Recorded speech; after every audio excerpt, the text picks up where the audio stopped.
Namaste, Jai Hind and welcome ladies and gentlemen. The numbers are all 0-0 left and right as we say good morning to you on Result Day Live, Saturday the 23rd of November. With the assurance that the leads that you see here are the leads that you will have to trust. The leads that you can trust. The leads that you must trust. The only destination for you on Result Day Live is here, CNN News 18. It's D-Day for Maharashtra with a highly anticipated counting of votes taking place. Maharashtra is witnessing a tough battle between the ruling Mahayuti and the opposition, that is the Mahavikas Aghadi. While the BJP-led Mahayuti is vying for another term in power, the MVA is looking to oust the Mahayuti amid the anti-incumbency claims. And with big pollsters predicting an NDA edge in Maharashtra, all eyes are on that result today. Will it be a dead heat? Will it be a clear mandate and overwhelming voter turnout? Is it pro-incumbency or anti-incumbency? The MVA, however, hopes to prove the exit poll projections all wrong. Just like what happened in Haryana. It's the finale. And most importantly, ladies and gentlemen, keep an eye on that Jharkhand number 2. Right here, the Jharkhand number as the leads start trickling in about 60-65 minutes from now. That will be critical. Will the JMM Congress hold on? Or will the NDA march through and pinch that state also away from the opposition or from the India alliance? Let's look at what's at stake for everyone before we go across to my colleagues here in the studio and also to our guests across as we get you the Result Day live coverage. Now, let's signpost some of the important aspects of this election, ladies and gentlemen. NDA and the INDIA. This battle in Maharashtra and Jharkhand will also have bragging rights at stake. Winter session of Parliament is coming up. Who walks in with their head held high, the collars up, and of course, with the bragging rights. Exit polls project Maha-NDA victory. The INDIA Bloc hopes to trump the pollsters and buck the trend, the directions, like in Haryana. There is a silent Mahila voter that's active not just in Maharashtra, but a similar scheme in Jharkhand which could help the JMM and Congress, some pollsters say. Maharashtra has also broken a 30-year turnout record. Will freebies, reservation, this chorus echo? Revdi's pe charcha is something that Arvind Kejriwal has already started ahead of the Delhi elections. So is it so important, this Revdi and this close contest in Jharkhand? Will both turn to be dead heats or not? We have to wait and watch, ladies and gentlemen. Let's get across to our friends in the studio. Zaka Jacob, Managing Editor, CNN News 18, and also the man on the magic wall. Clarity or confusion, Zaka? As I say good morning to Rahul Shivshankar, our Consulting Editor too. First, Zaka, your thoughts and then Rahul. Well, I think it will be a clear mandate. I think it will be a clear mandate in both states. If you look at historically elections in the last 10 years, 15 years, very few instances where you've actually seen a hung assembly. Look at Haryana, what happened last time. It was a very clear mandate. Even the Lok Sabha election, very clear mandate despite the reduced majority for the NDA. Even Maharashtra last time was a clear mandate, just to remind everybody here. It was a very, very definitive mandate for the BJP and the United Shiv Sena. Of course, what happened post that, that was not in the control of the voters. So again, today, we can only tell you what will happen between 8 o'clock and noon. I think by 11 o'clock or so, we'll get a fair result and it will be a clear mandate, I think. I don't think it's going to be stuck. What will happen post the elections? Nobody knows. I don't think any of us can say what will happen post the elections. Rahul Babu, you got a lot of papers there. Wahan clarity hai, number hai koi? Dekho bhai, I was speaking to a couple of people within the BJP. They themselves don't have much clarity. Let me be honest. I mean, you know, Zach has sort of said it's going to be a clear mandate. There are a couple of general secretaries who look at things very closely and they are sort of saying that maximum we might get 150. So, you know, all those exit polls that sort of lent towards 200, one of them also zipped up to 200. And I was speaking to Pradeep Gupta of Axis last night and asking him, how did you come to this number? So there's that.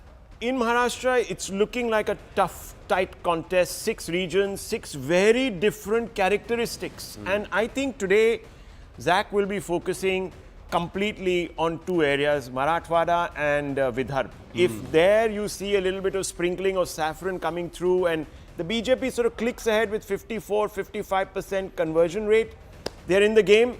If it's not going to go there, as we saw in the Lok Sabha election, we were looking at that conversion factor and we were saying, oh, BJP is like converting 1:3 right now, and that looks like a problem. Jharkhand, no one knows. Even the BJP is not. Look, the BJP hasn't done very well in North Jharkhand, where the tribal state, tribal region is really. 2 seats maximum. That's got about 3 dozen seats. So that's not an easy contest by any standards. So this is a tight fight. I don't know, 12 o'clock clarity, who's going to have clarity, I don't know. Right. But this is going to be a long weekend. Let's bring in Pallavi and Aman also on that note. If it is 150 seats for the Mahayuti, that means that Ajit Pawar will have 15 or 20 seats. That means post-poll, there could be some more drama. Jharkhand also, if it is dead heat, Aman and Pallavi, then again we'll have post-poll drama. Possibility. Well, Anand, I think we need to keep a close eye, I think, on the higher voting percentages in Maharashtra. I think it is very, very vital.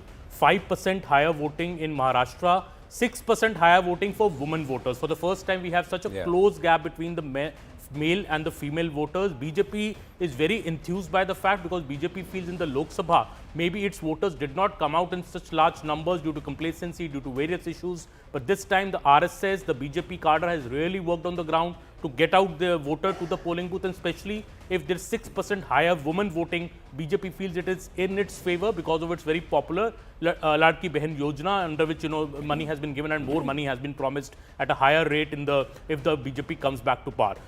Second, I would say the two regions which hold the key to power, Vidarbha in Maharashtra, 62 seats, and Santhal Pargana in Jharkhand with 18 seats. Whichever party wins these regions has a better chance to coming to power. If Vidarbha, BJP is able to make good gains, that would show that BJP's outreach to the farmers, the soybean farmers, the cotton farmers seems to have worked. The Ambedkarite Dalit population, the Mahar population, 11% of the population seems to have returned to the BJP. If that doesn't happen, BJP will find it tough. Similarly, in Santhal Pargana, if the BJP is able to make a foray into these tribal regions, it could not win any of the 5 ST in marked seats in the Lok Sabha, 18 seats. If BJP succeeds in infiltrating in a way into the Santhal Pargana and win those seats, then maybe the tribal population is back in some chunk. Ifs that you're putting there, but this Ladki Behan Yojana, Pallavi, is also active in as Maya Yojana in Jharkhand. It's Maya there is actually Behan. And that's why one of the pollsters in Pradeep Gupta gave advantage to the JMM, just as he gave the advantage to the BJP in Maharashtra.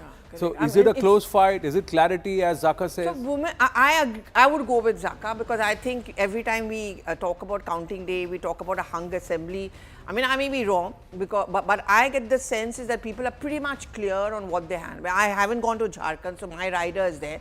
I'm not going to talk about an area I didn't visit at all. But Maharashtra, 2-3 very quick points. The women voters were very much out and about, and they're increasingly aggressive. They're very aggressive voters. They speak. I found it easier to speak to women, and not just because I'm a woman, but otherwise they're very vocal. They know what they want. I saw a lot of that. The BJP's campaign on the ground, and this is where they did that one-on-one campaign effectively, is to make this point into the minds of women and also the men in the family that agar we lose elections, जो आपके आने वाला पैसा है वो बंद हो जाएगा. And the MBA will stop it. And Rahul Gandhi stops everything, which is why when this whole issue started about toilet tax Himachal, and many of us were wondering, what has Himachal got to do with Maharashtra? It does, because it pushes forward the narrative by the BJP. Look at Himachal, look at Karnataka, look at Telangana. They make those pre-poll promises.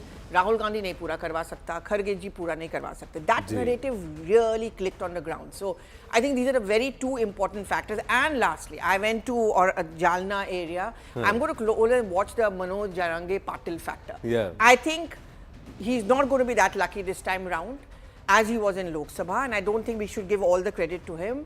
And the desperation in him and his supporters was so clear, because I was there, the doctors are there, they're taking out blood, he's on drip, and he wants that to be distributed in the WhatsApp. It's also a huge prestige thing for him. His politics will be over, which is why he did not contest. So, yeah.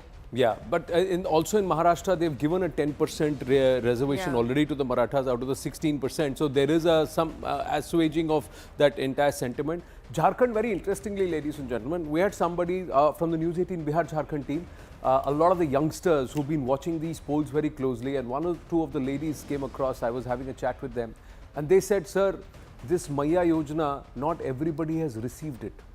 Contrary to what's happening in Maharashtra, where a lot of the beneficiaries have received it in retrospective, and says that could be a factor. And there is a number which is about 43, 44, just 2 or 3 clear of the halfway mark in Jharkhand, that they believe the NDA will be able to pull through. How it pans out, we'll wait and watch.